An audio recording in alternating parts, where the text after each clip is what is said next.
Bonjour, vous êtes sur Décideur TV, c'est Lex Inside, votre émission consacrée à l'actualité juridique et à l'actualité du monde du droit.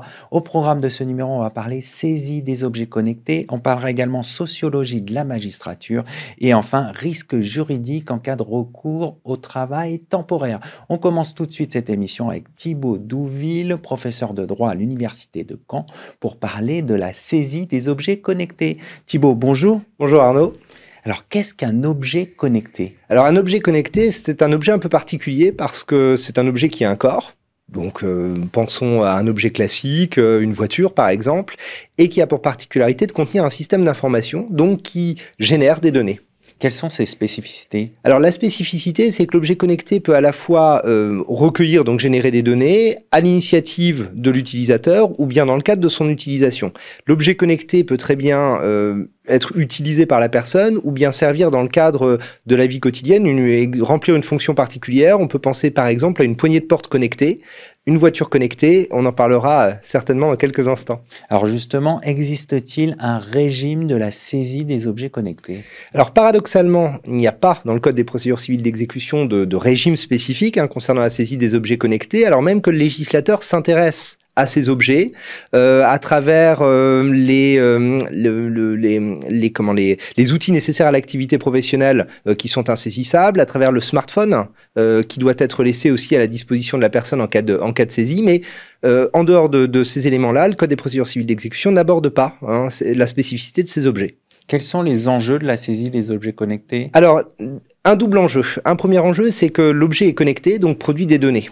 Et ainsi que je disais précédemment, l'objet peut contenir des données fournies par l'utilisateur, ce qui pose une problématique en termes de protection des données à caractère personnel lorsqu'une contrainte, une voie d'exécution est réalisée sur l'objet en question. Et puis le deuxième aspect, c'est que l'objet connecté peut aussi être mis au service d'une procédure d'exécution. Je parlais de la poignée connectée précédemment. Imaginons que quelqu'un ne paie pas le montant de son bail, que la porte de l'habitation soit bloquée grâce à une serrure connectée. Que se passe-t-il ? Alors vous avez dit il n'y a pas de corpus vraiment dédié à la saisie des objets connectés. Pour autant, est-ce qu'il faut aménager l'état du droit positif? Alors on peut imaginer un aménagement et un aménagement peut-être nécessaire du droit positif. Là encore, sous deux angles. Un premier angle, c'est la protection des données des utilisateurs. Pensons à une montre connectée qui contient des données par exemple de localisation, de déplacement pour quelqu'un qui fait son footing et qui fait l'objet d'une saisie. On pourrait imaginer un aménagement par exemple avec un recueil des données par le commissaire de justice qui procède à la saisie, même si dans la procédure actuelle, il y a un commandement de payer avant la saisie qui permet à l'utilisateur évidemment de recueillir ces données. Mais on pourrait imaginer une forme de prise en compte de ces données, peut-être une obligation légale pesant sur les commissaires de justice de les sauvegarder, de les archiver, de les mettre à la disposition de la personne dont le bien est saisi. Et puis le deuxième aspect, c'est les objets connectés qui servent, qui pourraient être mis au soutien des voies d'exécution. Là encore, on a un problème d'encadrement. Quel régime applicable à ces objets? Ils ont pour particularité de pouvoir être mis en œuvre indépendamment de toute procédure d'exécution. Pourtant, ils exercent une contrainte. Il va bien falloir que le législateur se préoccupe de cette contrainte automatisée. Quelle tendance vous voyez avec justement cette multiplication des objets connectés? Quelles sont les tendances que vous voyez se dessiner? Alors, une double tendance certainement. Une tendance d'abord, un intérêt des commissaires de justice pour la prise en compte de ces objets connectés, notamment lorsqu'ils contiennent des données fournies par l'utilisateur. Je pense que les commissaires de justice sont intéressés par cette question et essaient de trouver des voies pour aménager la protection des données. D'un autre côté, la question de l'automatisation de la saisie pose des difficultés plus générales, notamment liées au smart contract, puisque généralement on peut lier les deux, automatisation du contrat avec une automatisation de l'exécution, et peut-être une modification soit du droit des voies d'exécution, soit du droit des contrats, parce qu'on est dans l'exécution forcée en nature, mais une exécution forcée en nature qui ne repose sur aucun titre. Donc il va falloir se préoccuper de cette question. À suivre donc. À suivre donc. Merci pour cet éclairage. Merci beaucoup.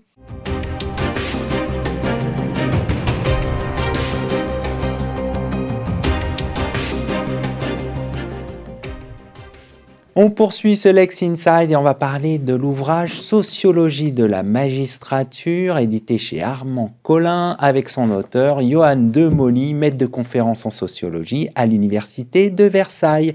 Johan Demolly, bonjour. Bonjour Arnaud. Alors, qui sont les magistrats ? Aujourd'hui. Alors les magistrats sont un corps d'agents publics, hein, ils ne sont pas tout à fait des fonctionnaires. On a étudié les magistrats de l'ordre judiciaire, c'est-à-dire les magistrats du siège, ceux qui jugent, et les magistrats du parquet, ceux qui poursuivent. Alors ces magistrats, premier constat, ils sont essentiellement des femmes. Hein, sur les 9000 magistrats aujourd'hui, environ 70% sont des magistrates. Alors cette féminisation, elle est exceptionnelle dans les corps d'encadrement supérieur de la fonction publique. Ça nous a intéressés. Cette féminisation, elle est relativement ancienne. En particulier, Gwenola Joly-Coz l'a étudiée, la première présidente de la Cour d'appel. Elle est venue du reste sur ce plateau. Ah, elle est venue récemment. Et cette féminisation, par contre, il faut bien le souligner, elle a dû vous le dire, ne rime pas avec égalisation, évidemment. Deuxième constat, les magistrats de l'ordre judiciaire sont désormais un corps relativement uni. Il y a une trentaine d'années, un sociologue, Jean-Marc Bodiguel, avait étudié la magistrature et avait parlé, c'était le titre de son ouvrage, d'un corps sans âme. Alors nous, par clin d'œil, on a appelé la première version de cet ouvrage l'âme d'un corps. Puisqu'aujourd'hui, on pense vraiment que les magistrats constituent un corps à part entière, qui partage des valeurs, qui partage aussi des conditions sociales et des conditions de travail. Enfin, pour répondre à la dernière question, qui sont les magistrats et quelles sont leurs origines sociales ?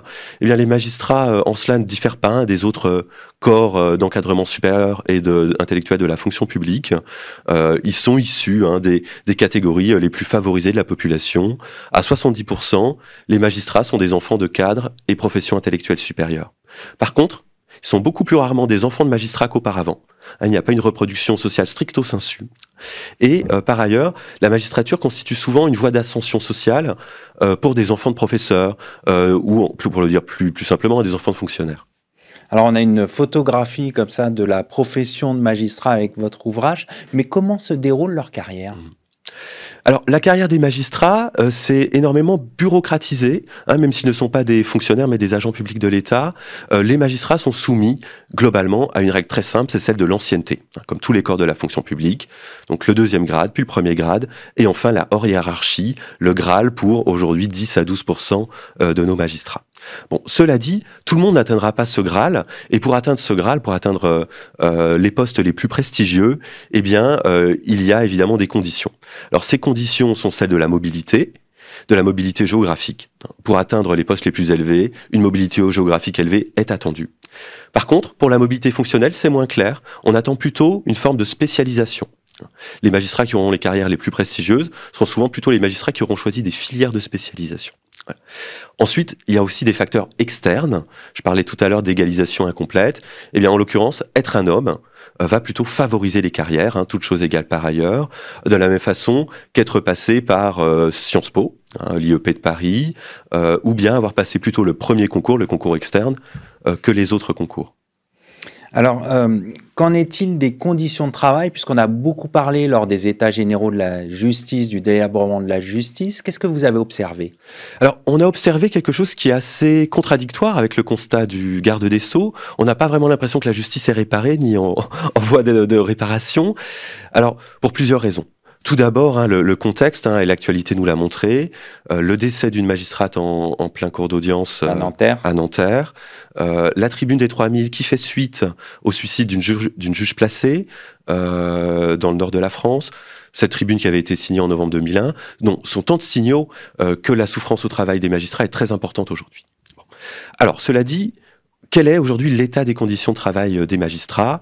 Eh bien, comme beaucoup de professions intellectuelles et de cadres, c'est du débordement temporel. Ça veut dire quoi, le débordement ? Le débordement, ça veut dire qu'on travaille tout le temps, partout. On a 40% des magistrats qui travaillent au moins un week-end par mois. On a 70% des magistrats qui travaillent au moins 2 fois en soirée par semaine. On a 75% des magistrats qui ne prennent pas tous leurs congés payés. C'est considérable. C'est énorme. Alors, ce débordement, il n'est pas là parce que on jongle entre l'activité domestique et l'activité professionnelle. Il n'est pas là parce que le travail n'est pas assez intense. Pas du tout. Il est là pour écluser des dossiers. Souvent, on travaille un peu plus tard le soir pour faire quelques dossiers supplémentaires. Il est là aussi, lorsqu'on est chez soi, pour faire le travail long de la réflexion, du jugement, ou de la rédaction de réquisition. Donc ce débordement, il a vraiment une fonction d'éclusement, ou alors il est aussi alloué au temps long de la réflexion. Un autre point des conditions de travail est bien sûr le manque de personnel de renfort. le manque de personnel greffier, le manque de personnel administratif, ce que les magistrats appellent cette fois-ci les fonctionnaires, eh bien, ce manque de personnel fait que souvent les magistrats sont confrontés au sale boulot, c'est-à-dire à faire des tâches pour lesquelles ils ne se sentent pas légitimes de travailler. J'ai entendu des procureurs qui mettaient des seaux pour ramasser des gouttes qui provenaient d'une fuite d'une toiture. C'est quand même assez hallucinant d'entendre ce genre de propos, mais qu'on connaît, qu'on a déjà toutes et tous entendu.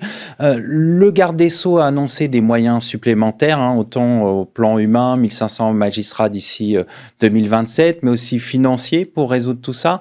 Est-ce que les transformations qui sont en cours, avec ces moyens aussi, mais aussi transformations numériques, est-ce qu'elles vont changer en profondeur les choses selon vous ?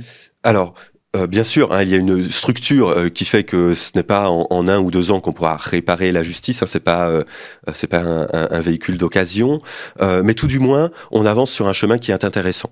L'arrivée de nouveaux personnels, des greffes, l'arrivée de nouveaux magistrats est vraiment attendue dans les juridictions.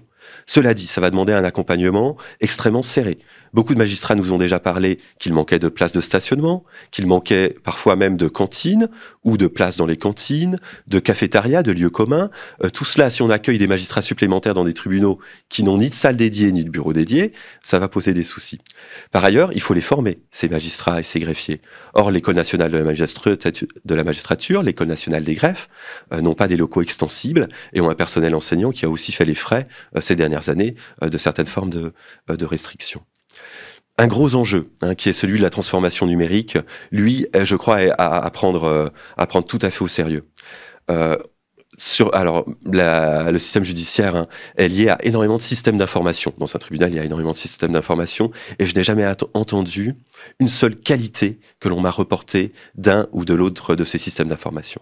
Les systèmes d'information au sein du ministère de la Justice connaissent vraiment des difficultés extrêmement fortes. Donc il y a beaucoup de travail à faire à ce niveau-là pour changer les applicatifs.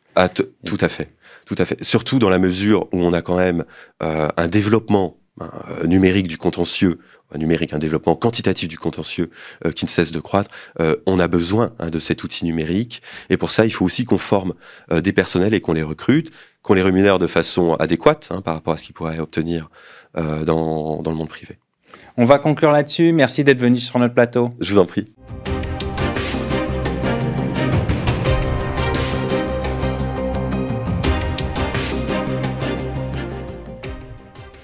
Vous êtes toujours sur Décideur TV, on poursuit l'émission Lex Inside. Comment maîtriser les risques juridiques liés au recours au travail temporaire? On en parle tout de suite avec mon invité, Sébastien Monetto, associé chez Cornillier Avocat. Sébastien, bonjour. Bonjour Arnaud. Dans quelle situation la responsabilité de l'entreprise utilisatrice peut-elle être engagée en cas de recours au travail temporaire? Alors la responsabilité elle peut être à la fois pénale et à la fois civile. Et je vais remonter peut-être en amont sur la thématique du travail temporaire, qui est un contrat dérogatoire, un contrat exceptionnel. C'est l'exception du sacro-saint contrat à durée indéterminée. Et qui dit exception dit cadre. Cadre juridique, cadre, mention obligatoire.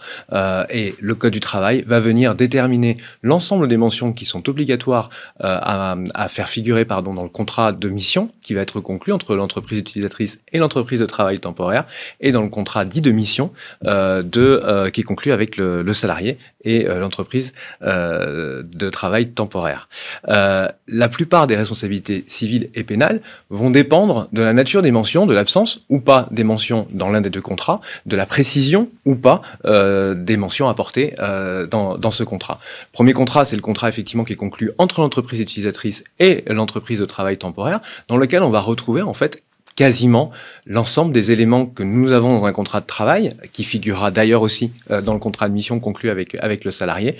On va parler de qualification, précision, s'il y a des qualifications particulières à avoir ou pas. On retrouve lieu de travail, durée du travail. On va retrouver également l'obligation de préciser le terme, la durée du contrat, les cas de renouvellement et ainsi de suite. Tout ça pour montrer que on est en dehors du cadre du CDI, c'est-à-dire le principe, et donc un aménagement particulier. Et la responsabilité pénale peut être mise en cause, d'une part, le salarié peut la mettre en cause. D'une part, en cas de délit de marchandage, c'est-à-dire que on n'a pas respecté un certain nombre de règles relatives à la rémunération, relatives aux conditions de travail, la sécurité par exemple, ou en cas de prêt de main-d'œuvre illicite. Vous savez que le travail temporaire est l'exception du prêt de main-d'œuvre illicite, donc une fois encore très encadré, notamment en termes de garantie, etc., s'agissant de l'entreprise de travail temporaire. Et en responsabilité civile ? En responsabilité civile, on va pouvoir aussi avoir une responsabilité qui est partagée entre l'entreprise utilisatrice et l'entreprise de travail temporaire, notamment sur les prérequis, les qualifications requises ou les certificats requis pour pouvoir occuper un poste, par exemple. Ça peut effectivement être mis en cause.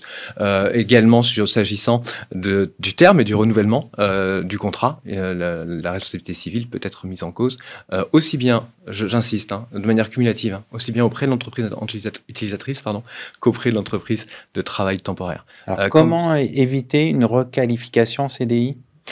La véritable requalification, enfin le plus gros écueil au final, c'est celui-ci pour l'entreprise utilisatrice, c'est la requalification en CDI, d'autant qu'elle peut intervenir après le terme du contrat, donc ce qui veut dire qu'il n'y a pas de réintégration possible, il va y avoir des indemnités à payer, une indemnité forfaitaire de requalification, une indemnité de préavis, pourquoi pas, une indemnité de préavis, une indemnité de licenciement, de rupture, y compris la rupture sans cause réelle et sérieuse, c'est le package en fait qui va avec la requalification du CDI si le terme du contrat de travail temporaire est déjà passé.